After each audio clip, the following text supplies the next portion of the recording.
Hi, internet people. So this week's Lucifer started off with a tour of Los Angeles.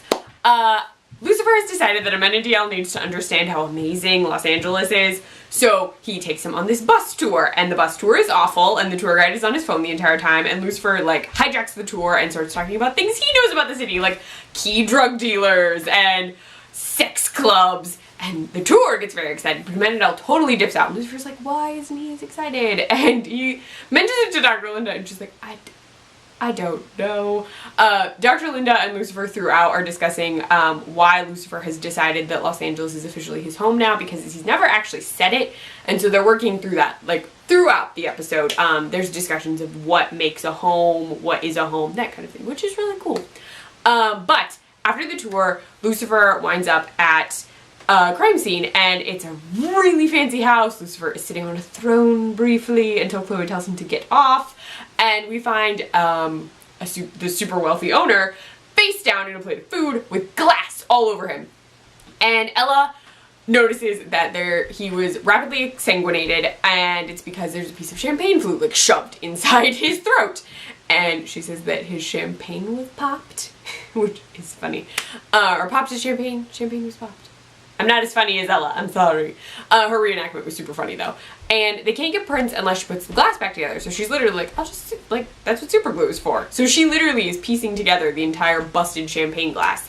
While they're there, Lucifer gets a text from Maze that says there's an emergency at Lux. He gets to Lux, and the entire place is full of like contractors, inspectors, and a dude in a suit. Yes, turns out the dead guy has a son who has decided that a thong with a signature on it and lipstick does not count as a valid contract, which makes Lux his. He's taking Lux back, and Lucifer's like, what? What? So he's going to be evicted, like, immediately, based on this death. And he is irate. Like, he's like, what is going on? Like, what? So that's happening. They're trying to figure out what's going on. Lucifer and Chloe wind up going to the office to see if the office of the son. And as they're there, Lucifer is like, sort of hinting that he might hurt the guy, and Chloe's like, no, you cannot hang him off a balcony. And he's like, no, feet will stay firmly on the ground. And then all of a sudden, wow, human on a car. The son literally leapt from the 7th floor, I think, and landed on a car. Surprisingly, totally not dead. They go back to the father's house, which is now the son's house, and they start interrogating him. His wife is actually totally, like, she's not okay that he's injured, but she's like, no, we don't need the money, like, because it's revealed that actually the family is super broke, and the son had sold off all of the land, that whole strip, that belonged to his father, to a developer named Eleanor Bloom. And Lucifer's like, okay. So he can get the property back, possibly, but he has to go talk to Eleanor Bloom, but the wife and this guy are, like, super in love, and it's totally fine, which is crazy. Like, he's in traction! Anyway, like, they were talking about how love would fix everything, and I'm like, but he's, like, broken. A lot of broken. Like, you need money to pay for the broken. They could have really good insurance, I don't know. But Lucifer and Chloe wind up talking to this developer, Eleanor Bloom, and when Lucifer's like, what do you desire? She totally just wants all of the dead guy's property, and that's not working, because Lucifer's like, no, it's not Lux, like, leave me Lux, and she's not having it. Chloe says there's a murder investigation going on which could tie up development unless she gives him some kind of information, and it turns out that the father, the dead guy, was using a professional tempter to try and determine if his son's fiance, I don't actually think they're married, like, fiance, wife, I'm not 100% sure, if she was, like, cheating on him or just or if she was just after him for his money. And so this guy was in charge of, like, finding out information about her. Yeah. While all this is going on, Mama Morningstar is trying to track down an explosives expert. She manages to maim, he might not be dead, this pizza delivery guy. Those were a lot of air quotes. Yeah, he makes bombs and pretends that they're pizzas. It's yeah, for sale purposes. She winds up getting rid of his lawyer, comes in, she meets Dan, yes, and then she talks to the explosives guy, and she wants him to give her a ton of C4. Like, tons of explosives. She wants to blow up a big thing. turns out that Lucifer is actually having a party is what I'm going to call it. He's filled Lux to capacity with people who are partying and dancing and drinking and doing all sorts of things because if there are people in the building, they can't clear it out, which means they can't blow it up or demolish it because bulldozers are coming. He's invited Linda. She shows up and actually meets Mama Morningstar, who shows up. Mama Morningstar then reveals to Amenadiel that she's totally, like, was gonna blow up Lux because that would get Lucifer to do what she needs him to do. And Amenadiel's like, what? Like, you were gonna what? Like, he's astonished. She winds up talking to Dr. Linda, and Dr. Linda is like, I'm not telling you anything about what happens in our sessions. Like, Dr. Linda gets sassy, which I approve of highly. She tells Mama Morningstar that she's not gonna tell her anything, but then while they're talking, Chloe shows up. Lucifer thinks she's there to break up the party and get everybody out, and she's like, no. Like, turn the music back on. Like, keep going. So she's actually there to help with the whole party-in, sit-in situation. She and Lucifer are dancing, and then Mama Morningstar and Linda inadvertently, Linda does not do this on purpose, while she's talking to Mama Morningstar, she sort of reveals that Chloe is the reason that Lucifer calls Los Angeles home. Like, she's what he's so attached to.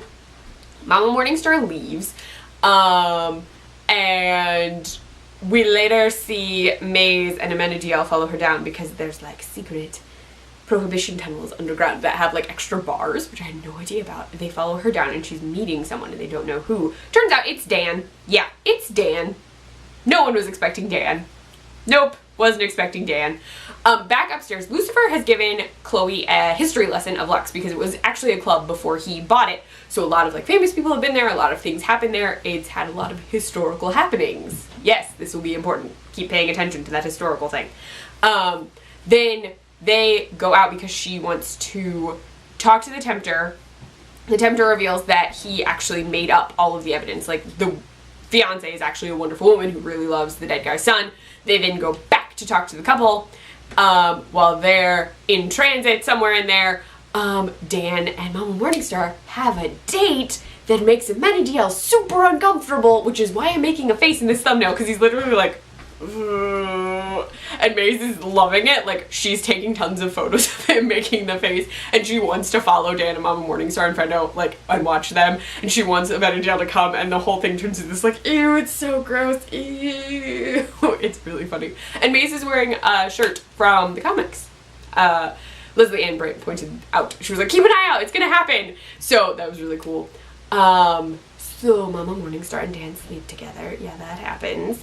And then after having sex with Dan, she calls her explosives guy and needs a single explosive. Like, she needs small one-person explosives, which is not okay. Chloe and Lucifer talk to the son and his fiance, and both of them confess to killing the father, but it's totally the fiance. Totally the fiance. Like, it is. It really is. But they're like, no, it's okay. We love each other. Like, they both confess. We go back to Lux. Lucifer's all alone at the piano. Chloe comes in. She's like, you sent everybody home. And he's like, yeah, I just wanted to say my last goodbyes. Chloe got the building registered as a historical landmark. Bam, bam. I literally tweeted, like, make it a historical landmark. Do the thing. Because I knew that was, I had a feeling someone would find a way to keep from getting thrown down. So, he says that he wants to thank her, and he offers to take her out to dinner because this guy at this fancy steak place owes him a favor. Then while he's with Dr. Linda, he and Dr. Linda are talking, and she leads him to think about home and what is home. It's like it gets very in depth, and then it leads to lots of feels in Lucifer's heart, and Chloe winds up getting stood up, and he's like literally staring at his phone, like flips it over, and he looks like he's crying, and I was super upset.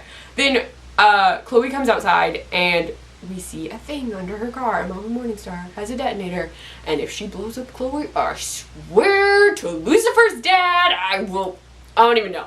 I don't know what I would do, but yeah, it was intense. Yeah. I also totally this week got, like, quote retweeted by the Lucifer writers because they asked what Lucifer's Christmas would be, and it made me smile because I made up something super goofy about extra Britneys and chocolate liqueurs. But yeah, no, this episode was really good. There's a lot of development of characters. I've mentioned this before, I really like this season. I feel like there's a lot of development going on. I am interested to see what happens in further episodes. If you like this video, please give it a thumbs up. If you'd like to see more of me, please subscribe to my channel. You can find me on Twitter at Kleffnotes, on my blog, kleffnotes.wordpress.com. I write for the Nerdy Girl Express, thenerdygirlexpress.com, or on their Snapchat, the Nerdy Girl EXP, and I post recipes on the iZombie Sport Group site, iZombiesportgroup.com.